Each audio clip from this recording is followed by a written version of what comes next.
안녕하세요. 세모고사입니다. 배가 수평선 위 공중에 둥둥 떠다니는 사진 가끔 보셨죠?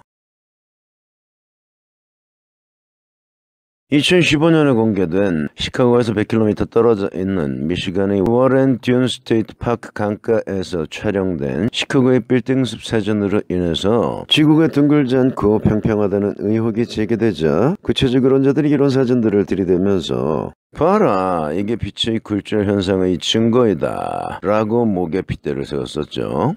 빛의 굴절 현상이란 강 표면과 그 위 대기층의 온도차가 심할 때 빛이 굴절되기 때문에 지구의 곡률상 절대로 보여서는 안 되는 먼 거리의 물체가 관측될 때가 있다는 썰이죠.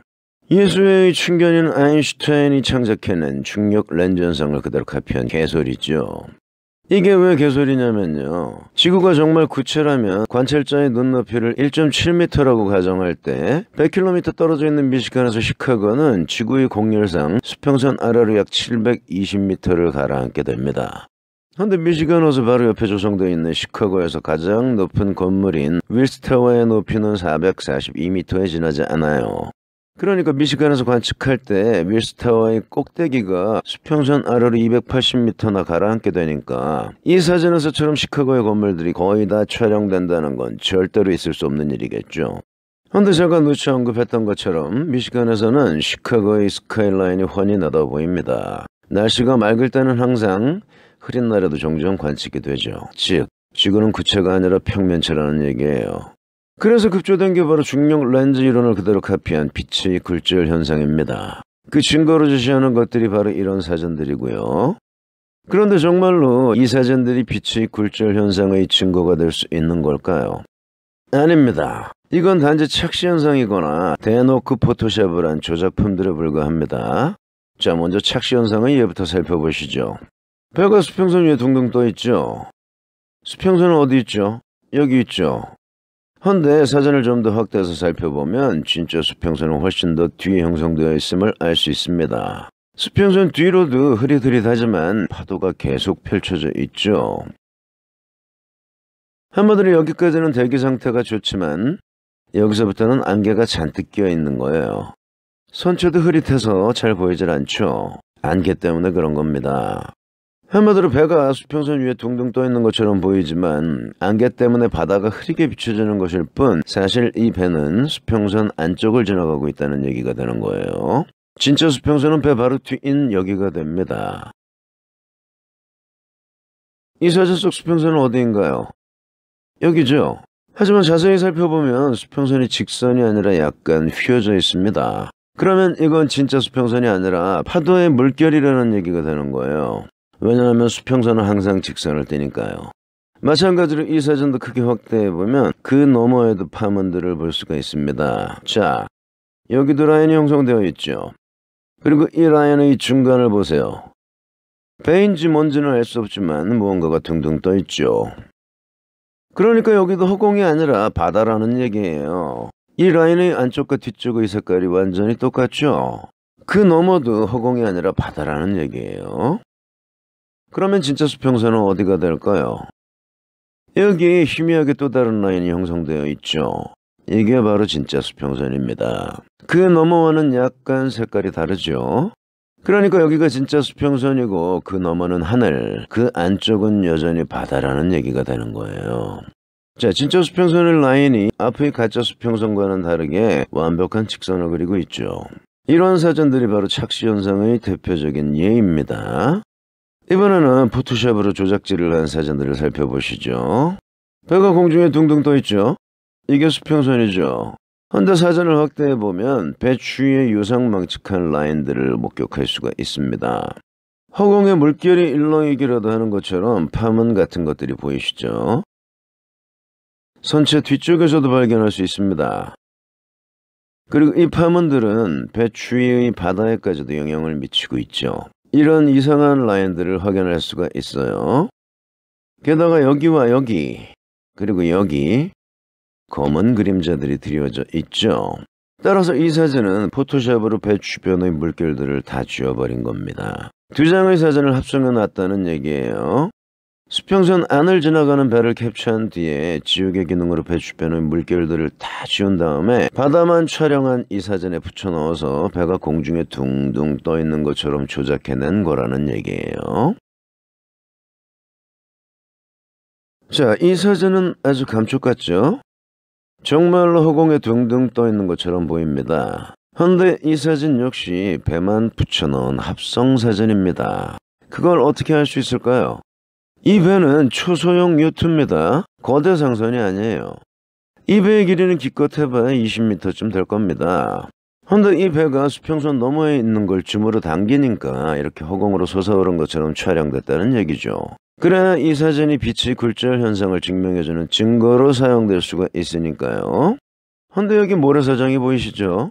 그래서 이 사진은 합성일 수밖에 없는 겁니다. 왜 그럴까요?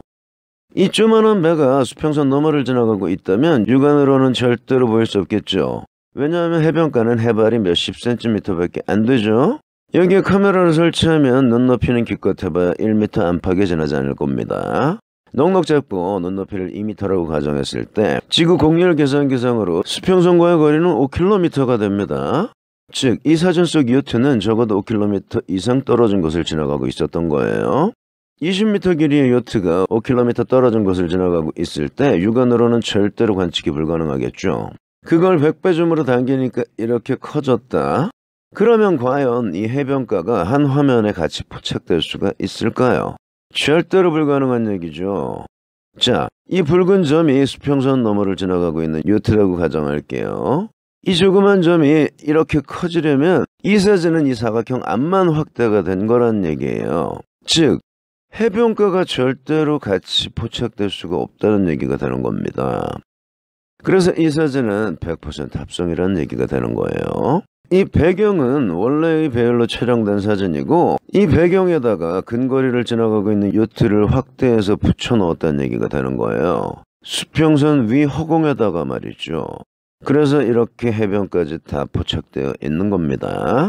한마디로 학계가 주장하고 있는 빛의 굴절 현상은 뭐다? 개구라다.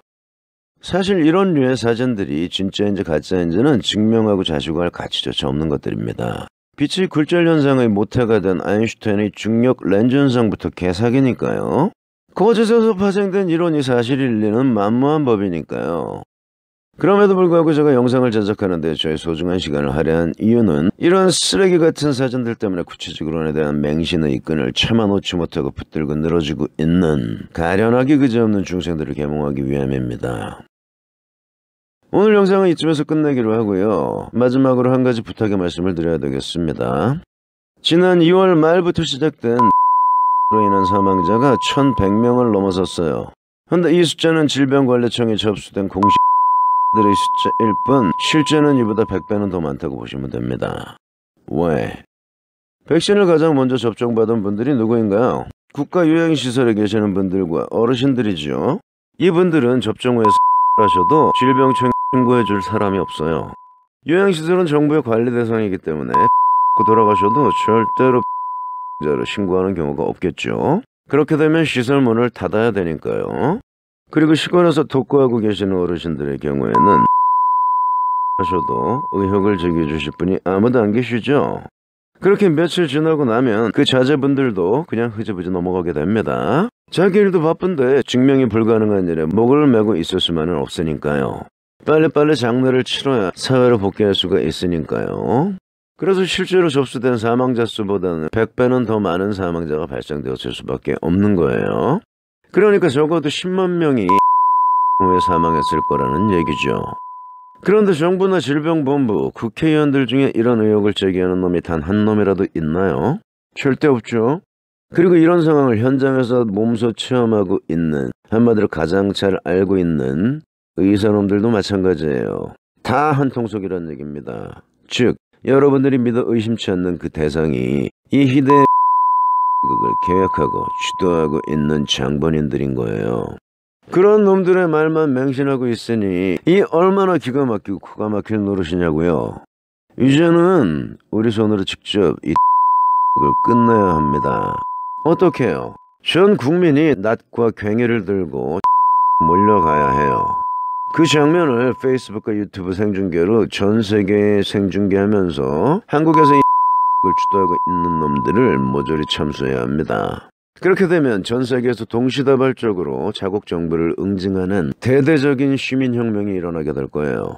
그렇게 일거에 예수와 그 애완견들인 각국 정부들을 타도해 나가야 합니다. 그렇지 않고서는 절대로 이 지옥을 종식시킬 수가 없어요. 요즘 보면 곧 다가올 대환란으로부터 살아남기 위해서 생필품들을 일주일 혹은 한 달치 정도를 사재기 해놔라 따위의 게시물들이 많이 올라오고 있어요. 또는 산이나 섬으로 도망을 쳐라 뭐 그따위 게시물들도 많이 나돌고 있습니다. 근데 그렇게 쥐새끼처럼 몸을 숨긴다고 해서 얼마나 버틸 수 있을까요? 곧 법안이 통과되면 여러분들이 어디에 숨어 있더라도 개 잡것들이 찾아가서 강제 할 겁니다. 그러면 여러분들은 도망쳐 있던 섬이나 산에서 아무도 지켜보지 않는 쓸쓸한 죽음을 맞이하게 되겠죠. 그런데 섬이나 산으로 도망쳐서 사는 사람들의 생명이 그렇게까지 보존할 가치가 있을까요? 쥐새끼보다도 못한 생명인데. 그런 건 절대로 해답이 될 수 없습니다. 문제의 해결은 문제의 근원을 없애는 데 있어요. 문제를 회피한다고 해서 문제가 해결되는 건 절대로 아닙니다. 나를 가로막고 있는 장애물은 내 손으로 직접 치워야만 하는 거예요. 저와 같은 뜻을 가진 많은 분들의 참여를 부탁드립니다. 도저히 이대로는 열받아서 못 살겠다. 차라리 내 한 목숨 바쳐서 전 세계적인 시민혁명의 도화선이 되겠다 하시는 분들은 페이스북에서 오상욱을 검색하신 뒤에 메시지를 보내주시기 바라요. 시간이 촉박합니다. 서둘러 주시길 바랍니다. 걸판지게 한번 싸워보시자고요. 물론 죽을 수도 있고 평생 감옥에서 살게 될 수도 있습니다. 하지만 그런 걸 다 감수하실 수 있는 분들 연락 주시기 바라요. 오늘은 이쯤에서 마치겠습니다. 절대 스트레스 받지 마시고 행복한 하루 보내세요.